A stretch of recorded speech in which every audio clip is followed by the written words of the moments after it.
السلام علیکم ګران دوستان، هیله لرم جوړ او روغ به یاست.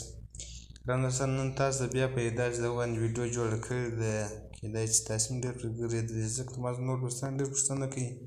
تاسو ګورئ زما پر ګوشي کوم شی تاسو وینئ، دا کونج کې دا لکه سړی دا وینئ، دا کونج کې کوم شی ده، دې باندې دا ګوره تاسو وینئ، دغه دا وینئ دا کوچنی شی دا د بټنو پر ما باندې چې ده په داسې کونج کې دا یو کونج کې چې ده، دا د دې لپاره د ګوره اوس دغه که تاسو غواړئ چې دغه ته ورشئ، یو ځای ته کې ولاړ شئ، ګوره دغه سټینګ ته چې ځئ د ګوشي نو ډېر دغه سره غواړي، تاسو یو دم پرې ووهئ، دلته راځي ګوره هغه ټول کوم شیان چې ستا په کار دلته راځي، هغه شیان په دا رقم ته رنګ سره د ګوره دا رقم ته رنګ لري، دا وینئ.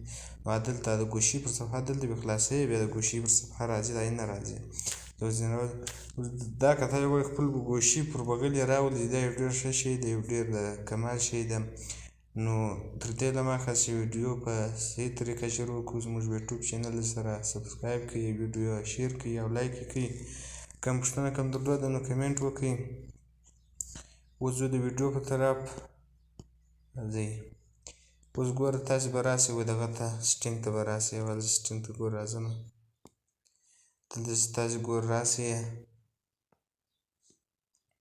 ګوره اوس به راسئ دلته دا ګوره د ګوشي تنظیمات صحیح ده، پر دې سم کلیک کړئ. اوس به دلته راسئ لاندې، ګوره زه اوس لاندې راځمه، صحیح ده، لاندې راغلئ، ګوره دغه ده که بیا دې درسره سي، پر دې باندې به کلیک واخلئ، ګوره پر دې سم کلیک واخلئ. اوس ګوره په دې کې ډېر شیان دي، دغه کوم دا زه په ګوشي باندې دغه یو شی دا ګرځوم د ګوشي پر مخ، دا خپل ته یو بټن کوم ځای لري په هغه باندې ګرځي.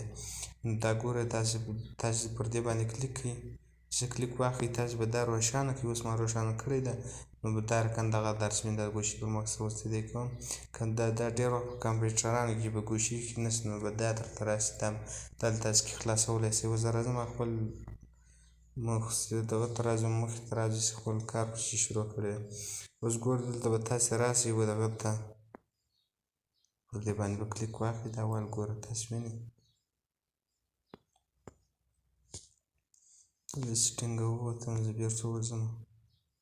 اوس ګوره دلته لاندې راسئ، لاندې به دلته کلیک واخلئ، ګوره پر دې باندې به کلیک کړئ، پر دې چې کله کلیک کړو اوس به دلته لاندې راسئ، ګوره پر دې باندې دا تنظیمات دي بیشتر ربط، پر دې باندې به کلیک کړئ، هغه دغه وینئ دغه ژیړ کوم دا سټینګ چې ده پر دې به کلیک واخلئ، پر هغه نور اولو پر دې نه اخلئ، پر دې به کلیک واخلئ، دلته ګوره چې رالاست، ګوره په دې کې ډېر شیان دي، ډېر شیان هغه دي، ګوره د ګوشي هر رقم ته دغه کې د ګوشي ته مثال رنګ ور بدلولی شئ، د ګوشي مخ ور بدلولی شئ، د ګوشي نور سټینګونه کې بدلولی شئ. دلته تاسو به راسئ کوم ته تاسو به دې اول ته راسئ، اول ته چې رالاست پر اول به کلیک واخلئ. اوس به راسئ ګوره دا کوم شی چې دا د ګوشي پر دا بغل چې دلته راځي زما په ګوشي اوس دا، نو دا به دا اوس ګوره ما دلته کې دغه کړې ده، روښانه کړې ده، داسې کله چې خاموش کړئ اوس زما د ګوشي له بغله ګوره ورک شئ، دا به ته پر دې اول به کلیک کړې، دې چې کلیک واخلئ ګوره او د ګوشي پر بغل درسره پیدا شي. اوس په دې کې نور ګوره دا کامرې دي، دا هم کامره ده، غواړئ خاموش کړئ روښانه کړئ، دا هم د کامرې رنګونه د ګوشي رنګونه دي، دا د ګوشي رنګونه دي، ګوره دغه دي دغه دي، په دې کې دا برنامې خلاصولی شئ، خاموشه کولی شئ، دې کې ډېر کار کېږي، ډېر د کمال شی ده. که ویډیو خوښ شوي یي د خپلو ملګرو سره شیر کړئ. تر بلې ویډیو د الله په امان.